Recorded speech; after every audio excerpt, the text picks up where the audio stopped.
The Syrian conflict is at the center of intense diplomatic activity in New York, where world leaders are attending the UN General Assembly. Russian President Vladimir Putin is to hold rare talks with US President Barack Obama to outline his proposals.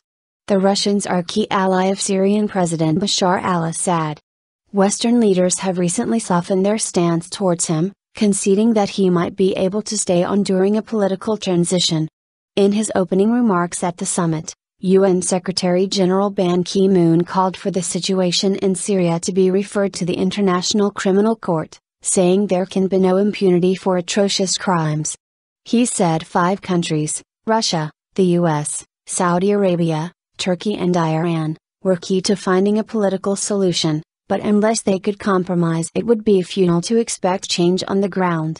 Earlier, Moscow suggested there were plans to form an international contact group including all the countries Mr. Ban mentioned plus Egypt. The morning session at the UN is hearing from both Mr. Obama and Mr. Putin, as well as Iranian President Hassan Rouhani and French President François Hollande, whose country has just carried out its first airstrikes against Islamic State, militants in Syria. A famous Russian expression talks about killing 2 hares with 1 shot.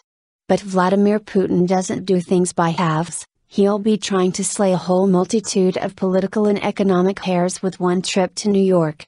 His UN speech and meeting with President Obama will put President Putin center stage, a return to the international limelight for a leader shunned by the West over the conflict in Ukraine.